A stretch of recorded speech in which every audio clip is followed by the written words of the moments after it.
Hello folks, today I'm making a Verdant IPA. So I've got the Brewzilla warming up. It's actually, it's at temperature now. And we have our grist. I shall go through that with you now, tell you what's in there. So let's talk about the recipe then. So I'm making a Verdant IPA today. This is loosely based on David Heath's recipe. If you don't follow David, he's got a brilliant YouTube group and Facebook group.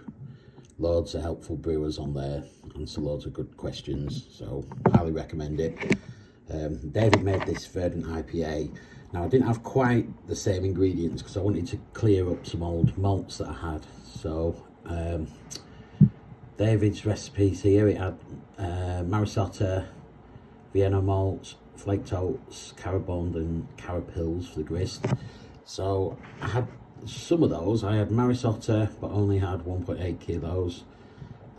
So I've topped that up with lager malt and pale ale malt, which are really just to give you the sugars. You're not going to get a lot of flavour from them, so it's not really going to make a huge difference, I'm guessing.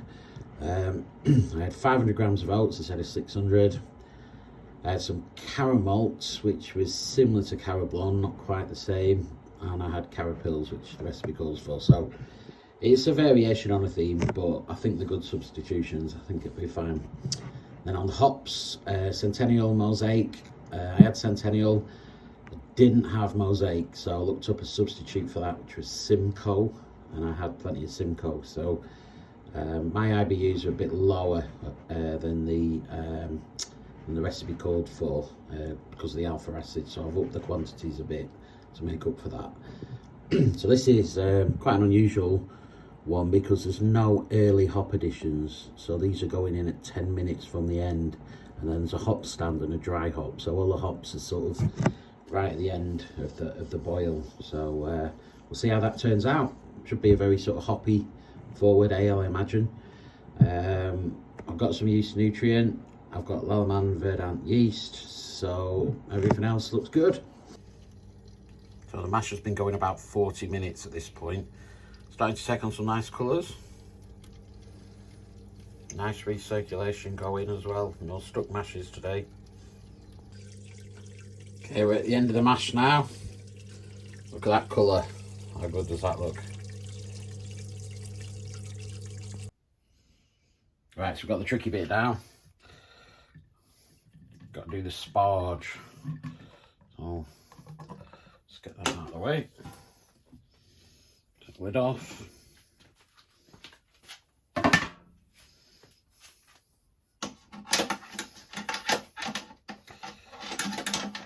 Then I'm going to move this off, I think, out of the way.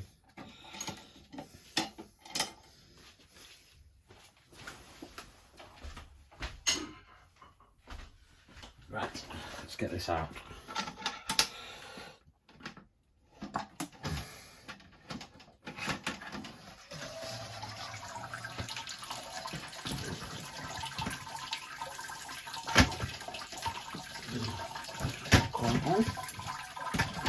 That's it.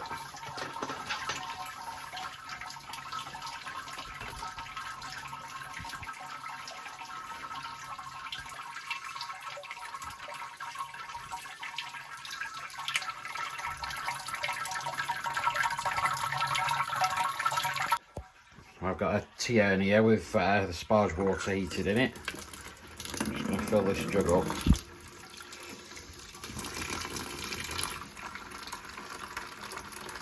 That's at about 75 degrees, that water.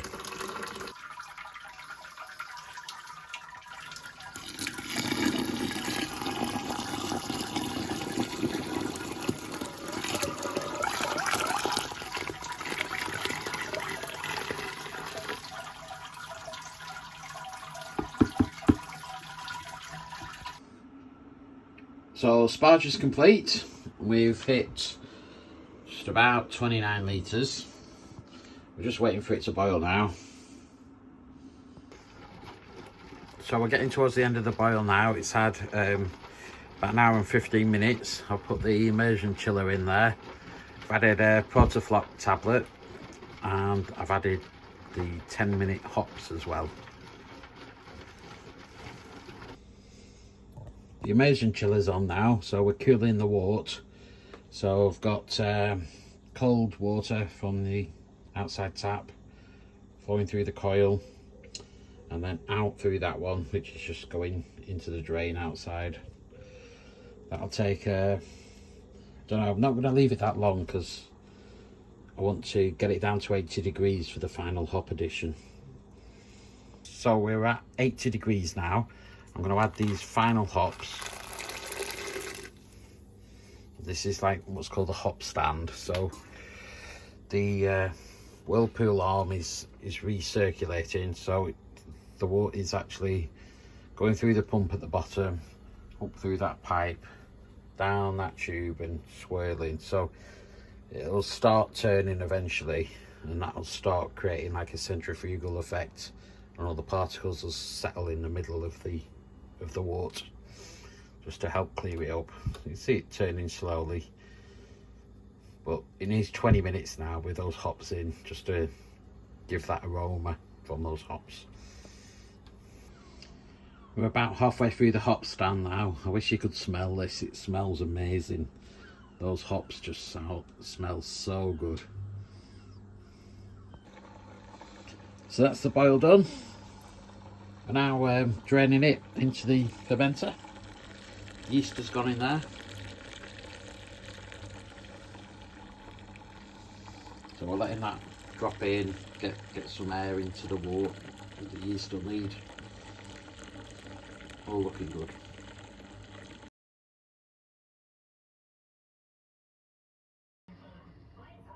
So this is a fermenter, just sat in my hallway. It's actually on a heat pad, and that's connected to a temperature controller. So I've got one of those STC 1000s, and the probe is just sort of under here, sort of stuck to the outside of the fermenter. I put the Brewzilla jacket on it just to keep it warm.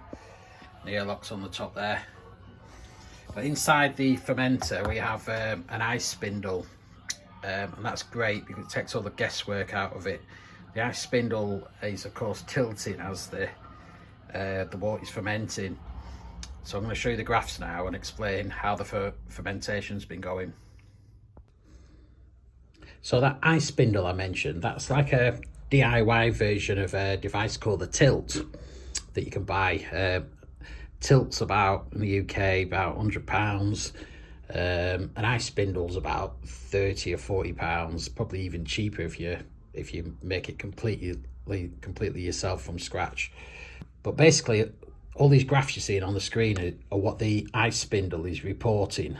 It logs, takes measurements, and it sends them to the internet, and you can create these graphs and you can see exactly how your fermentation is going.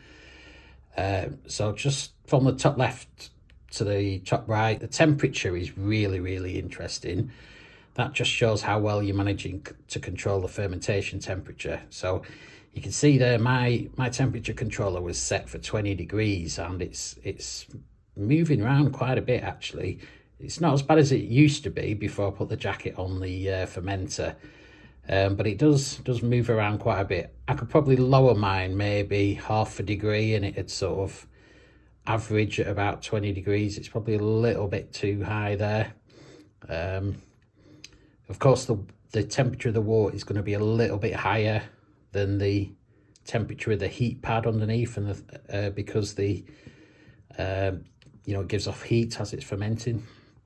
You've got the battery chart just to show that the battery in the ice spindle's okay, and that's fine. I reckon it'll last about 2 weeks. But this is the tilt angle is the most useful thing, because that is sort of related to how the fermentation's going.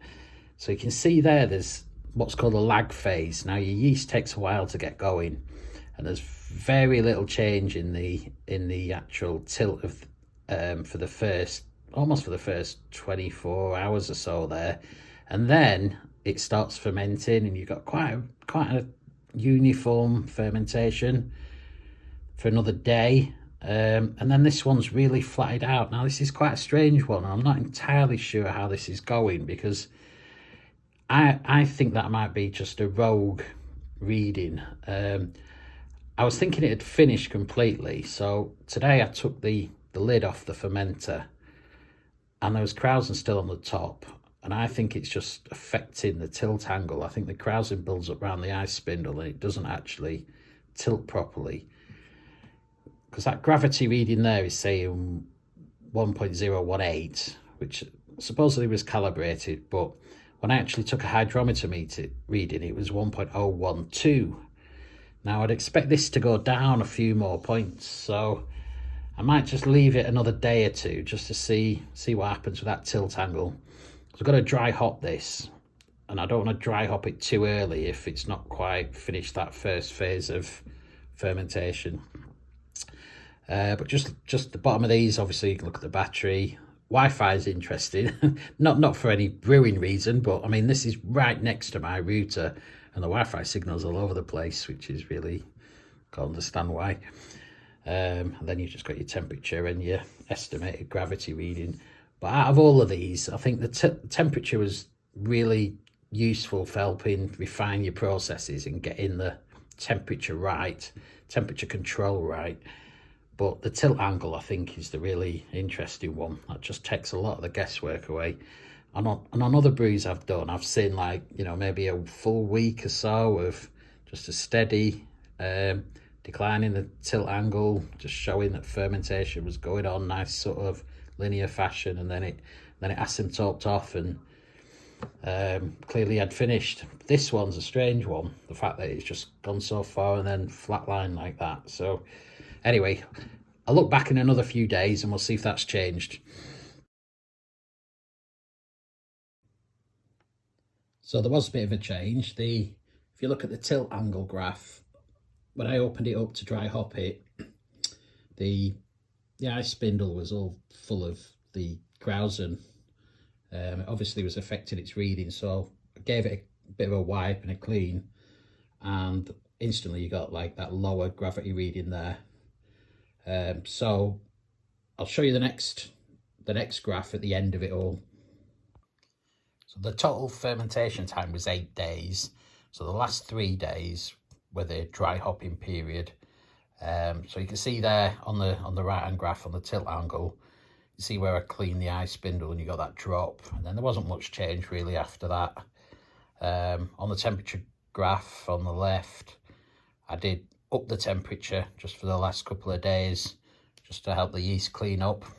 That worked really well. So I've left the keg outside because it's about 8 degrees out here, and I'm force carbing it now. So my normal method is to pump 30 psi into it and just leave it for 48 hours. So that's just sitting there now. It's had 24 hours already. Real top tip is, if you can, get a second regulator and a second CO2 bottle. I mean, I just use soda stream bottles, but I've got a big canister, so I fill them up myself to save on cost. But if you got a second one, then you can have one in your kegerator just so you can dispense, but have another one for when you're doing this kind of stuff. It's really handy. So finally it's tasting day. I've got a little party tap on. It's had 2 days now, force carbing. I'm just going to draw some off into a jug and then get the first glass out.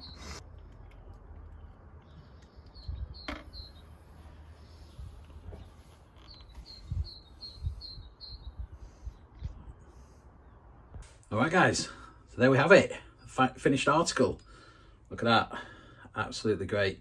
And you can smell the hops, that dry hopping really made a difference. It's not dead bitter either when you drink it. It's really balanced, love it, really good. Hope you have a go at making it. Cheers.